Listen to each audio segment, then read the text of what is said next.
Oi, gente, tudo bem? Eu espero que vocês estejam bem. A gente vai dar continuidade aos nossos assuntos, tá bom? Hoje vamos corrigir a atividade que eu passei lá na semana passada. Então, eu espero que vocês tenham feito e tenham entendido a atividade e também o conteúdo. Então, vamos começar. Então, gente, vamos começar. Página 17, questão número 1. Sobre as mudanças na Terra primitiva e o processo de colonização do ambiente terrestre, avalie as seguintes afirmativas e assinale-as como verdadeiras V ou falsas F. Em seguida, corrija as afirmativas falsas se houver.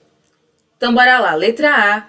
No ambiente primitivo, as fontes de energia orgânicas eram limitadas. Por isso, os cientistas consideram que o surgimento de seres autótrofos foi essencial para garantir a vida na Terra.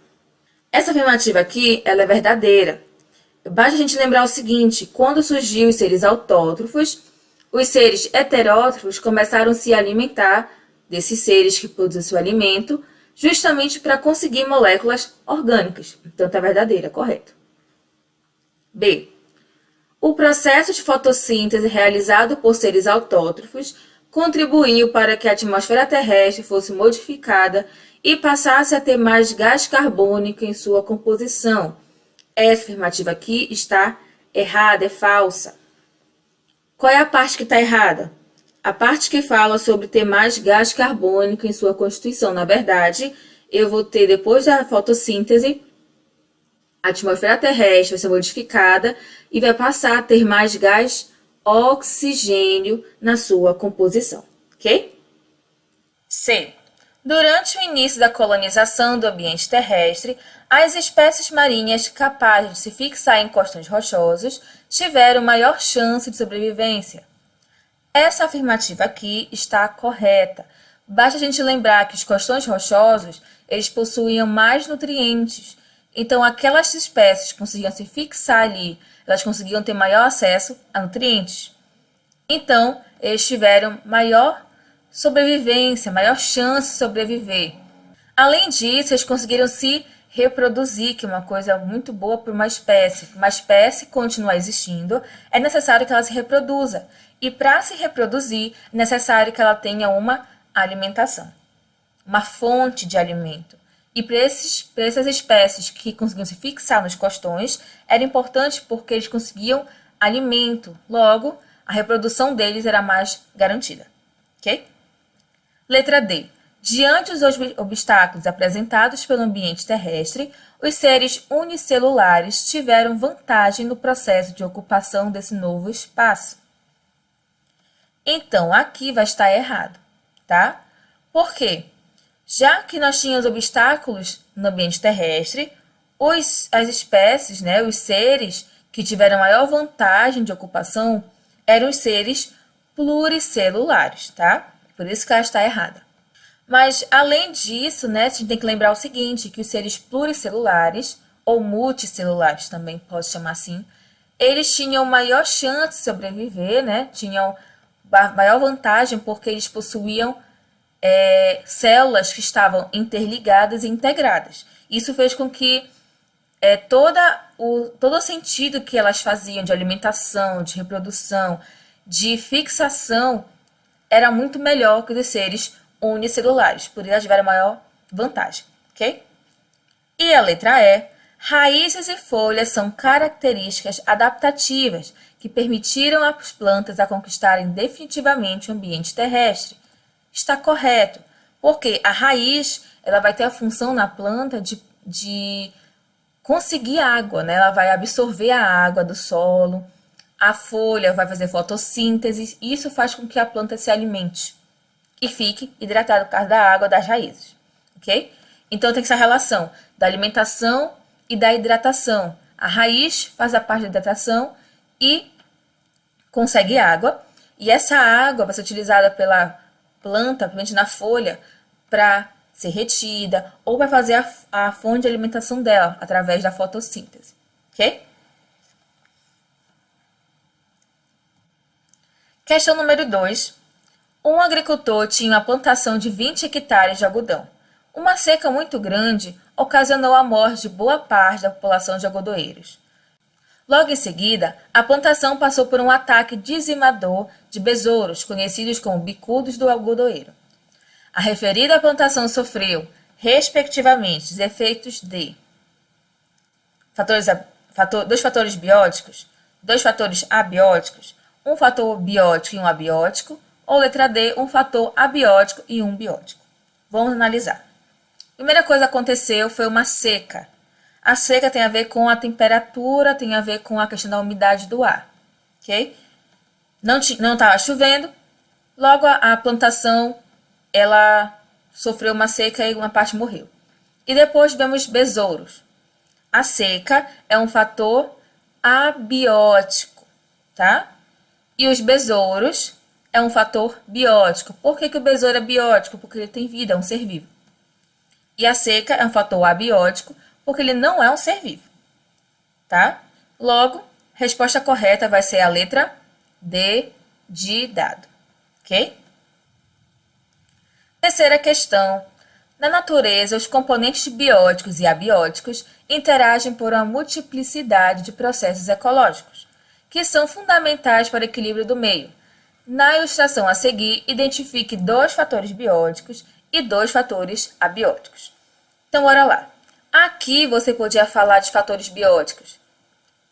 A onça, os pássaros, borboleta, crocodilo, macaco. Tá? Você pode falar de vários animais que estão aqui. As plantas também são fatores bióticos, as árvores, né? Fatores abióticos. A água, o solo, as rochas, ok? Você pode colocar, contanto que você colocou 2 de cada e estejam corretos, né? Tá tudo certo, não tem nenhum problema. Página 18, quarta questão. Ao dizer onde uma espécie pode ser encontrada e o que ela faz no lugar onde vive, estamos informando respectivamente, ou seja, nessa ordem. Primeira coisa, eu quero saber onde essa espécie é encontrada e o que ela faz no local onde ela vive. Então, onde a espécie, o local, né, que ela vai ser encontrada, estamos tratando do habitat, ok? Que é o local de vivência, né, o endereço dela, ok? Quando a gente fala de o que ela faz, é a função dela ali, é o papel dela, o que ela está fazendo, é o trabalho, tá? Então, se eu estou perguntando o que ela faz ali, eu estou falando de nicho ecológico. Então, a resposta correta, habitat e seu nicho ecológico, letra D de dado mais uma vez. Página 18, questão número 5 ainda, nós temos o seguinte. Os estudos sobre biodiversidade consideram diferentes níveis de organização dos seres vivos e alguns deles estão descritos a seguir. Analise as descrições e determine a qual nível de organização cada uma delas se refere. Então, bora lá. Primeira descrição. Conjunto de todos os seres vivos de diferentes espécies que habitam determinada área. Se eu estou falando de um conjunto de diferentes espécies, estamos tratando de comunidade. Ok? O que é a comunidade? É um conjunto de espécies diferentes que vivem em uma região. Tá bom? Próximo. Conjunto de todos os ambientes da Terra que há seres vivos, os quais interagem entre si e com os fatores abióticos. Olha só. É o conjunto de tudo que tem na Terra, tanto de seres vivos como de seres não vivos, né? Fatores bióticos e abióticos. Quando eu tenho essa relação, eu estou falando de biosfera, tá? É a interação que eu tenho entre fatores bióticos e fatores abióticos, não esqueça. Próximo.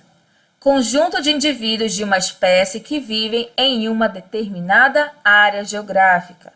Se são indivíduos de mesma espécie, estamos tratando de uma população, ok? Eles vão ter a mesma espécie em comum. Características podem variar, mas são da mesma espécie.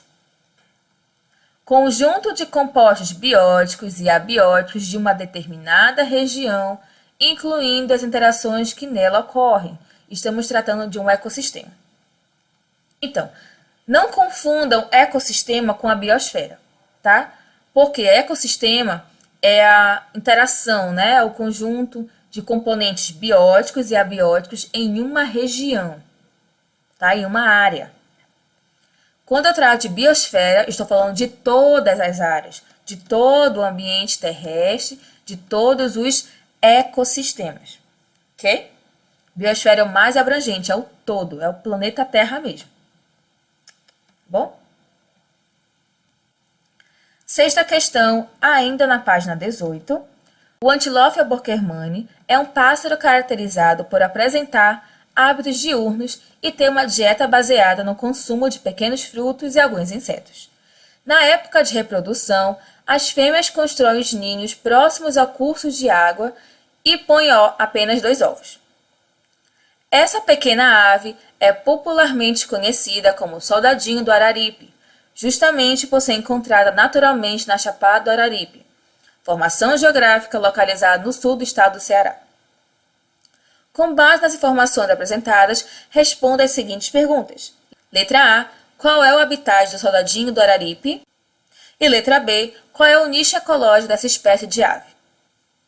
Então vamos lá. Letra A. O habitat dele é a Chapada do Araripe, sul do estado do Ceará.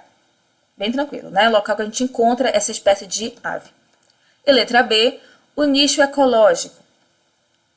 Então, ela apresenta hábitos diurnos, tem uma dieta e vai se alimentar de pequenos frutos e alguns insetos. E na reprodução, ela vai colocar os seus ninhos próximos dos cursos de água e vão pôr 2 ovos. Basicamente é esse o nicho ecológico dessa ave, tá bom?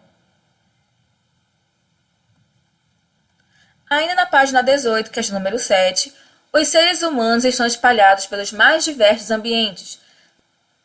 Levando em conta as definições de habitat e nicho ecológico, como você explicaria o fato de praticamente todo o ambiente terrestre servir de habitat dos seres humanos? Aí tem uma partezinha que é para conversar com o seu colega, né? Essa segunda parte a gente não vai fazer, obviamente. Então, bora lá responder essa questão aqui. Nesse tipo de questão, você pode falar com relação às tecnologias que os seres humanos criaram para sobreviver em locais diferentes.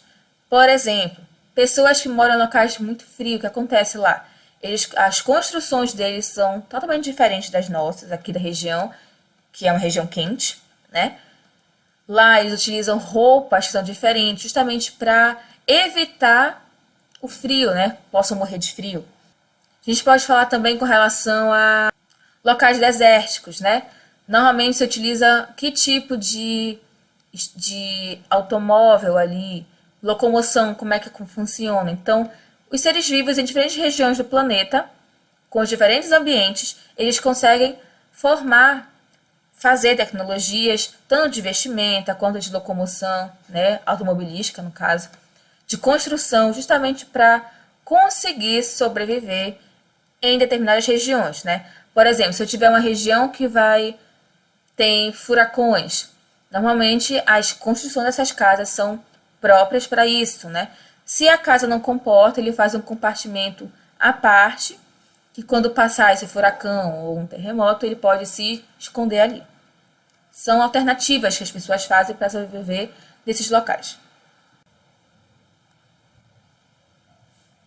Então, gente, era isso, a correção de atividades. Para essa semana, nós temos a página 19, questões 8 e 9, e a página 15, era uma atividade que íamos fazer, atividade de campo, né? Eu ia levar algumas coisas para vocês, para a gente fazer em sala. Como não foi possível, eu vou mandar para vocês um texto por e-mail, e desse texto vocês vão retirar as informações para responder as questões 1 e 2 apenas da página 15, tá? Qualquer dúvida com relação ao texto ou o que é para fazer, vocês podem mandar para mim. Mas, basicamente, vocês vão fazer o seguinte, tá? Vocês vão ler o texto e desse texto vão retirar as informações como quais são as espécies de ecossistemas, quais são as características desse ecossistema, o que vocês podem falar com relação aos seres vivos que vivem ali, ok? É basicamente isso, que a gente já está falando já de ecossistemas, de população, de nicho ecológico, habitat, ok? Vai ser bem tranquilo, não se preocupe quanto a isso, tá bom? Então, gente, era isso. Eu espero que vocês estejam bem. Qualquer coisa, já sabem, manda por e-mail, tá bom? Beijo, gente. Tchau, tchau. Se cuidem.